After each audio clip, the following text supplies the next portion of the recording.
Bonjour à tous. Alors, j'ai des gens qui m'appellent et qui me demandent de les aider à trouver des arguments pour convaincre leurs femmes, pour convaincre leurs parents qui les laissent partir cette année à Ouman à Rosh Hashanah. Alors, voilà, on va faire ce petit message pour que chacun reçoive des arguments et puisse convaincre son entourage. La première chose, c'est savoir qu'il y a déjà 50 avions qui sont prêts pour partir de Eretz Israël. On a Shiner qui est sur place, Shiner qui organise chaque année des milliers de repas subventionnés.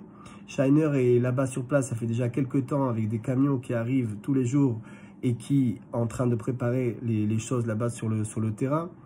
Nous avons des centaines de personnes qui voyagent en permanence. Ça fait quelques mois à Ouman, qui font la route depuis la Roumanie, depuis la Hongrie, depuis la Pologne, depuis tous les pays frontaliers, et il n'y a absolument aucun événement qui a été signalé négatif, même pas une personne qui a dit qu'il y a eu un moment donné, qui a eu peur de quelque chose, qui a vu des soldats, qui a rencontré un barrage, qui a entendu un bombardement. Bref, on n'entend rien de tout ça, aucun de témoignage de la sorte, et encore moins Ouman qui, vous le savez, a été depuis le début de la guerre, a été préservé et se situe, sachez-le, et c'est très important, à quelques centaines de kilomètres des combats. Sachez une autre chose, un autre argument, c'est que l'Ukraine n'est pas en guerre depuis quelques mois, l'Ukraine est en guerre depuis quelques années avec la Russie, et il y a eu déjà quelques Ouman Rosh Hashanah où l'Ukraine était déjà en guerre et ça se passait en Crimée, c'était aussi à quelques centaines de kilomètres. Alors qu'est-ce qui est en train de se passer? C'est qu'effectivement il y a une guerre, c'est une réalité. De la même façon que l'an dernier il y avait la Corona qui était aussi une réalité, mais il y a un travail du Yetzer Hara qui est aidé par les moyens les médias, est en train de créer une illusion, une très très grande illusion qui en fait arrive au final comme message dans l'esprit des gens que cette année il n'y a pas Ouman Rosh Hashanah, ou que cette année il vaut mieux laisser tomber et aller l'an prochain. Exactement un peu comme ce qui se passait l'an dernier. Finalement l'an dernier, avec en pleine Corona, eh bien il y a eu un Ouman Rosh Hashanah qui était immense, il y a eu beaucoup de monde, Baruch Hashem, ça s'est très très bien passé. Baruch Hashem, quelques personnes sont tombées malades, mais comme de partout, que n'importe quelle personne qui voyage ou même qui reste sur place a eu la Corona, et l'an dernier aussi c'est arrivé. Alors, c'est très important de comprendre que le Ham Israël, il a déjà été trompé comme ça par rapport au tzaddik de la génération.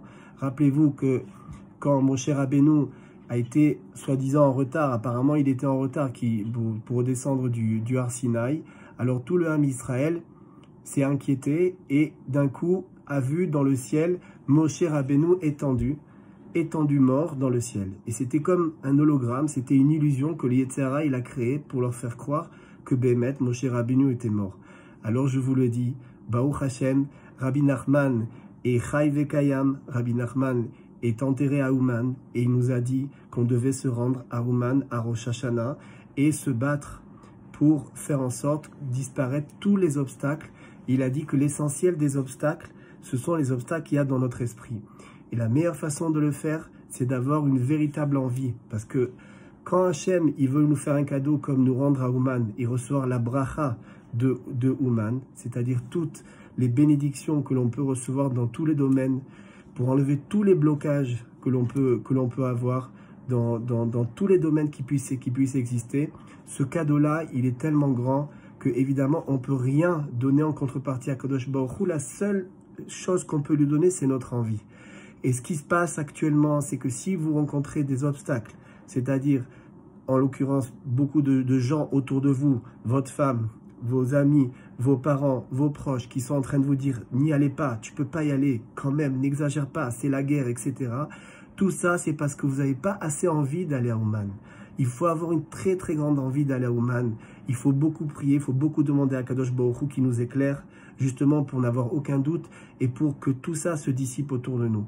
Rappelez-vous d'une chose très importante, que le pouvoir d'attraction du monde, c'est le tzaddik. Le tzaddik, il attire le monde entier vers lui. Mais il y a une force, qui est une force contre ce pouvoir d'attraction, c'est la force de répulsion. Et Rabbi Nachman, il nous dit avec précision que cette force de répulsion, c'est des gens, anashim, imdiburam vemaasem, avec leurs mots et avec leurs agissements. Avec leurs agissements et leurs mots, ils font en sorte que les gens, ils vont s'éloigner du tzaddik, ils vont pas aller chez lui. Alors faites bien attention d'être comme Avraham. Et Chadaya Avraham. Avraham, il s'imaginait dans son esprit qu'il était seul dans le monde, qu'il n'y avait personne dans le monde, il n'y avait que Akadosh Baruch Hu.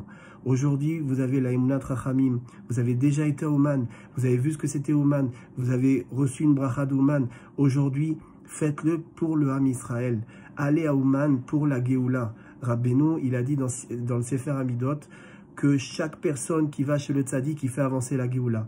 Alors évidemment, comme on est à la fin des temps, le Yetzer Hara, il est déchaîné et il est prêt, écoutez bien, je pèse mes mots, il est prêt à fabriquer de toutes pièces une corona. Il est prêt à fabriquer de toutes pièces une guerre. Il est prêt à fabriquer de toutes pièces n'importe quel événement, juste pour que les chassidim de Rabbeinu et tous les juifs du monde ne se rendent pas à Ouman, à Rosh Hashanah, parce que Rabbeinu, il a dit une chose. Il a dit, il n'y a pas que vous qui dépendez de mon Rosh Hashanah. Le monde entier dépend de mon Rosh Hashanah. Et comme le monde entier, l'avenir du monde dépend de Rosh Hashanah, alors les forces du mal, elles essayent absolument de faire qu'il n'y ait personne qui ne se rende à Ouman, à Rosh Hashanah, et elles sont prêtes à tout. Le monde avant était les yeux rivés sur le Moyen-Orient. Aujourd'hui, ça n'intéresse personne le Moyen-Orient. Ce qui intéresse, c'est l'Ukraine. Pourquoi l'Ukraine? Qu'est-ce qu'il y a en Ukraine? Il n'y a pas de pétrole. Il n'y a que des patates et des paysans en Ukraine. Et il y a en fait Rabbi Nachman, mais ça, personne n'en parle. Il y a Rabbeinu Akadosh, il y a Ouman Rosh Hashanah. Alors cette année, vous allez me faire le plaisir de vous réveiller et de briser toutes ces méniotes, tous ces obstacles et d'arriver à Ouman en temps et en heure. Et c'est maintenant qu'on prend les billets, messieurs. Il y a des billets à 220 € aller-retour de Paris. Je vous embrasse et je vous attends là-bas.